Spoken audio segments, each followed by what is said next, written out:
अरे जोर जुल्म के टक्कर में, अरे जोर जुल्म के टक्कर में हम भी लड़ाई लंबी लड़ेंगे, लेकिन इस सामंतवादी सोच और पूंजीपति लोगों से हम एक दिन जरूर है कि विजयी होंगे। आपने युवाओं को ठगने का काम किया, आपने रेलवे को बेच दिया, कारखाना बेच दिया, लाल किला बेच दिया, देश बेच दिया। अब कुछ नहीं बचा है, बचा है धरती। धरती के किसान को भी आप उन लोगों को भगाने का काम कर रहे हैं। मोदी जी की सरकार कारपोरेट की सरकार है, अंबानी अडानी की सरकार है और गरीबों को मारने वाली सरकार है। इस कॉरपोरेट घराने की दलाली करने वाली सरकार की सोच में, सरकार की प्राथमिकता में किसान के हित, किसान के लाभ है ही नहीं। हम लोग कब आजाद हुए थे, अब हम लोग को पता ही नहीं चल रहा। हम लोग को तो लग रहा है फिर से हम लोग गुलाम हो गए। हमारे किसान नहीं रहे, मजदूर हो गए हैं, क्योंकि उनकी स्थिति इतनी बदतर हो गई है कि आज उनकी अपनी जमीन भी नहीं बची है, वो दूसरे राज्यों में जाकर के मजदूरी कर रहे हैं। देश की जनता जान चुकी है, देश की जनता ही उनको गद्दी पर बैठाने का काम किया था और सबसे बड़ा मालिक जनता होता है। नरेंद्र मोदी जी सिर्फ किसान का विरोधी नहीं है, ये बेरोजगारों का विरोधी है। ये जो नरेंद्र मोदी की सरकार है बिल्कुल तानाशाह हो गई है और लोकतंत्र में जनता की आवाज, विपक्ष की आवाज सुननी चाहिए, लेकिन नरेंद्र मोदी जी तानाशाही रवैया अपनाए हुए हैं। भारत बंद के समर्थन में आरजेडी के तमाम कार्यकर्ता जो हैं वो सड़कों पर उतर चुके हैं और लगातार देखिए हाथों में बैनर, किसानों को अडानी अंबानी के हवाले करना बंद करो, बंद करो, बंद करो, तमाम जैसे नारे जो हैं वो लगाए जा रहे हैं। क्या मोदी सरकार किसान विरोधी सरकार है, आप ये मानते हैं? पूरी तरह से किसान विरोधी हैं। और मैं बता देना चाहता हूँ, नरेंद्र मोदी जी सिर्फ किसान का विरोधी नहीं है, ये बेरोजगारों का विरोधी है। रोजगार नहीं देना चाहते हैं, छात्रों का साथ भी अन्याय करने, मतलब कि समझ लीजिए पूरा सिस्टम फेल है। प्लेटफार्म टिकट देख लीजिए, सारा चीज में करप्शन है। देश को तो गुलामी की ओर लेकर जा रहे हैं। हम लोग कब आजाद हुए थे, अब हम लोग को पता ही नहीं चल रहा। हम लोग को तो लग रहा है फिर से हम लोग गुलाम हो गए। कृषि काला कानून जो है, पूरे जो धरती का सबसे बड़ा मालिक है वो है अन्नदाता। अगर डॉक्टर के बाद कोई अगर मालिक है देश का, उसका नाम है किसान, ठीक है ना। तो किसान के साथ जो अत्याचार किया जा रहा है, नरेंद्र मोदी की सरकार से मैं पूछना चाहता हूं कि क्या किसान क्या गुनाह किया जो अपने रात दिन मेहनत करके फसल को उपजाने का काम करता है, सबके पेट में अन्न देने का काम करता है।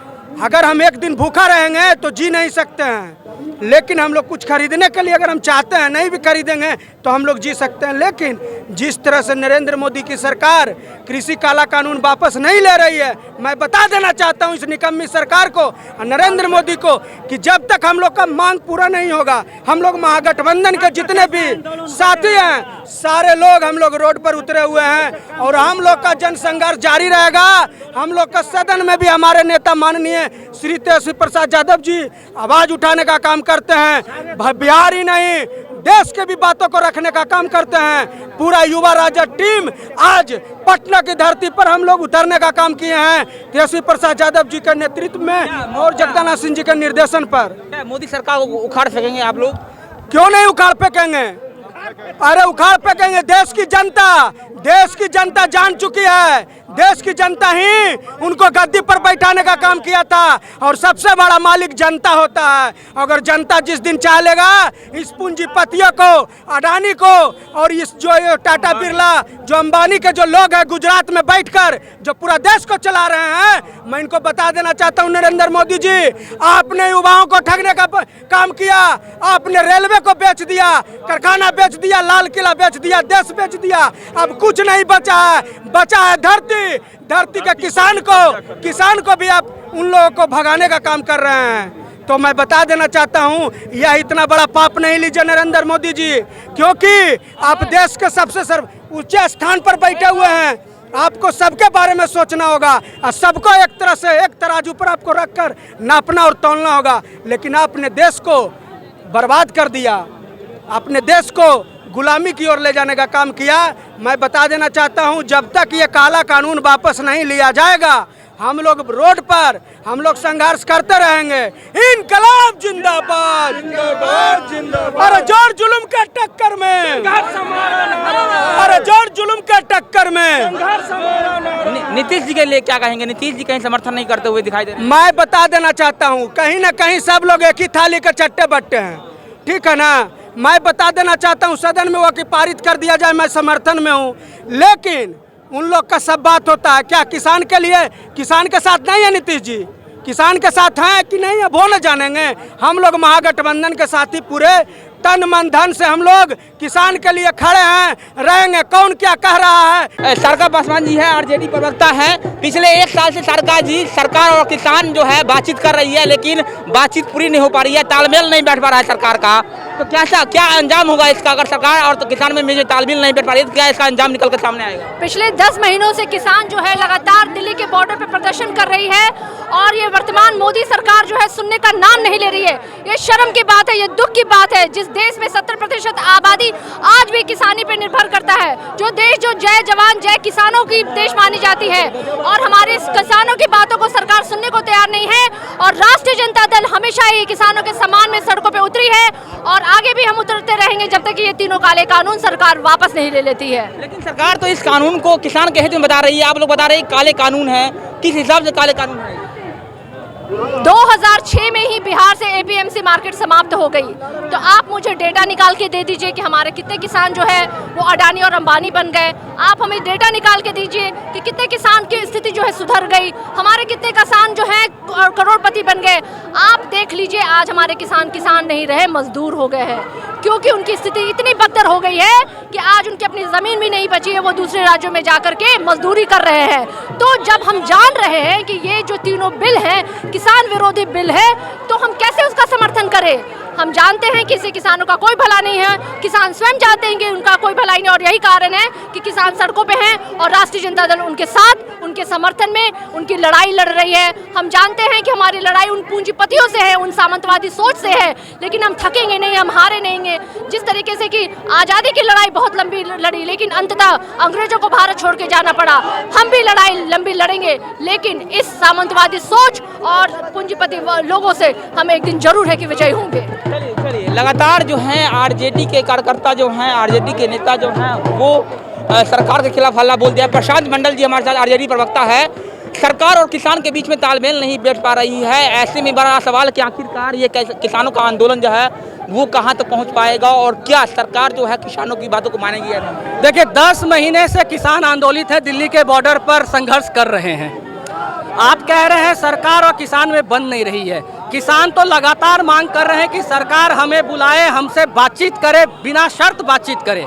तो ये डेडलॉक किसानों की तरफ से थोड़ी है, ये डेडलॉक तो सरकार की तरफ से है। इस कॉरपोरेट घराने की दलाली करने वाली सरकार की सोच में, सरकार की प्राथमिकता में किसान के हित, किसान के लाभ है ही नहीं। ये कॉरपोरेट घरानों की दलाली करने वाली सरकार है। जो तीनों काले कानून इस सरकार ने बनाए हैं, जिनके लिए बनाए गए हैं, वो किसान कह रहा है कि भैया ये कानून हमें नहीं चाहिए, ये हमारे हितों की रक्षा नहीं करता है। ये हमें एक संभ्रांत किसान से, एक मजबूत किसान से कॉरपोरेट घरानों का बंधुआ मजदूर बनाने की कोशिश में बनाया गया ये नियम है। लेकिन सरकार के कई नेता जो हैं बीजेपी को, वो ये कहते हैं ये किसान तो है ही नहीं, ये तो वो गरीब मजदूर हैं जिनको किसान बुलाकर लाया गया है यहाँ पर, असली किसान नहीं है। सरकार जब कुछ सरकार को समझ में नहीं आती है तो इसी प्रकार की बात करती है। आप लगातार देख रहे होंगे इन किसानों को किस प्रकार से बदनाम करने की एक सुनियोजित साजिश रची गई। इन्हें खालिस्तानी कहा गया, इन्हें आईएसआई का एजेंट कहा गया, इन्हें पाकिस्तानी कहा गया। यहाँ तक कि जो किसान देश के एक एक लोगों का पेट भरता है, जन जन तक अन्न पहुँचाता है, जो वास्तव में इस देश को आत्मनिर्भर बना रहा है, उसे आप खालिस्तानी कह रहे हैं, पाकिस्तानी कह रहे हैं। तो इससे ज़्यादा इस वर्तमान निरंकुश तानाशाही बर्बर सरकार, किसान विरोधी सरकार से आप किसी और चीज़ की उम्मीद नहीं कर सकते हैं। इनके नज़रिए में, इनकी सोच में वो फटा कुर्ता फटी धोती पहनने वाला ही किसान है।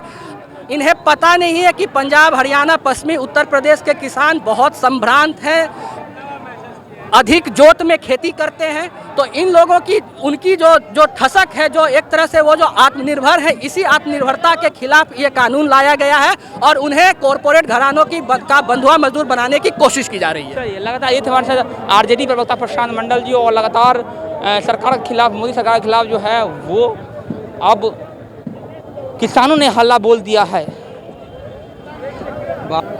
चलिए, आरजेडी के कार्यकर्ता है हमारे साथ।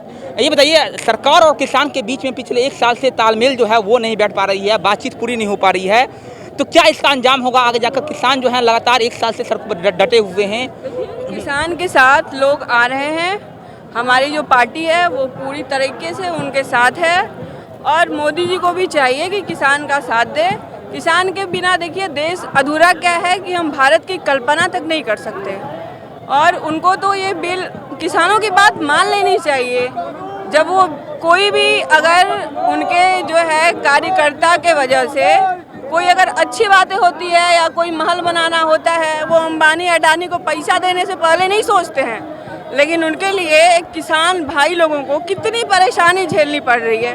अरे वो लोग तो उनके थाली में जो है पिज्जा तक नहीं देखना चाहते हैं। उनका सोच यहाँ तक गिर गया है कि वो किसानों की थाली में सिर्फ और सिर्फ नमक रोटी हो। ठीक है, मोदी सरकार ये चाहती है कि किसान कभी अमीर न बने, किसान वही फटी हुई धोती पहने, वही नमक रोटी खाए, आप ये बोल रहे हैं? हाँ बिल्कुल, अगर ऐसा होता तो मोदी सरकार किसान विरोधी सरकार है। विरोधी कहेंगे, क्योंकि अभी तक उन्होंने कोई फैसला क्यों नहीं लिया? पिछले 15 अगस्त के भी पहले, अब तो हमारा 1 साल से ज़्यादा हो गया, वहाँ पे अभी तक लोग आंदोलन कर रहे हैं। लोगों को अभी तक में समझ जाना चाहिए, क्योंकि इससे पहले कि किसान और भी ज़्यादा आक्रोशित हों, इस तरह में तो सरकार भी अगले साल जो है बदली जानी चाहिए। और हमें लगता है कि कहीं ना कहीं जिस तरीके से उनका ये हो रहा है, वो सरकार बदलनी बिल्कुल तय है। चलिए, सरकार बदलनी बिल्कुल तय है, यही मांग जो है आरजेडी के कार्यकर्ता लगातार कर रहे हैं। भाई अरुण हमारे साथ हैं, भाई अरुण से बातचीत करेंगे। उतरे हैं सड़कों पर भारत बंद के समर्थन में, आप लोगों ने किसानों का समर्थन किया है। क्या लगता है कि किसान की बात जो है मोदी सरकार नहीं मान रही है? आखिरकार कब तक आंदोलन? मोदी जी की सरकार कारपोरेट की सरकार है, अंबानी अडानी की सरकार है, और गरीबों को मारने वाली सरकार है, किसानों को मारने वाली सरकार है। छोटे छोटे दुकानदार, छोटे छोटे लोगों को कुचलने का काम कर रही है मोदी की सरकार। इसलिए राष्ट्रीय जनता दल इन तमाम मुद्दों को, किसानों को जो दिया गया है उसको सोचकर समझकर इसको बंद को समर्थन करने का फैसला लिया है। और समर्थन ही नहीं, सड़क पर उतरकर हम लोग बंद कराने का काम किए हैं, और पूरा भारत बंद है। पूरा भारत बंद है। और कुछ और कार्यकर्ता है आरजेडी की, बातचीत करेंगे उनसे। भाई अरुण यादव हमारे साथ है, उनसे बातचीत करेंगे और जानेंगे कि आखिरकार सरकार और किसान के बीच में तालमेल जो है वो क्यों नहीं बैठ पा रही है। अरुण जी, 1 साल से किसान और सरकार जो है बातचीत कर रही है, लेकिन तालमेल नहीं बैठ पा रही है दोनों के बीच में। ये इसका अंजाम क्या होगा? कहाँ तक ये आंदोलन जो है पहुँचेगी? देखिए, ये बहुत ही दुखद है लोकतंत्र में। ये जो नरेंद्र मोदी की सरकार है बिल्कुल तानाशाह हो गई है, और लोकतंत्र में जनता की आवाज़, विपक्ष की आवाज़ सुननी चाहिए। लेकिन नरेंद्र मोदी जी तानाशाही रवैया अपनाए हुए हैं। 1 साल से लगातार दिल्ली के बॉर्डर पर, हरियाणा के बॉर्डर पर, पंजाब के बॉर्डर पर, पूरे देश भर में हर स्टेट में प्रदर्शन हो रहा है कि यह जो काला बिल है, तीनों कृषि कानून वापस हो। लेकिन यह केंद्र सरकार अन्नदाता विरोधी है, किसान विरोधी है। इन्हीं सवालों को लेकर हम आज भारत बंद करने के लिए सड़कों पर उतरे हैं।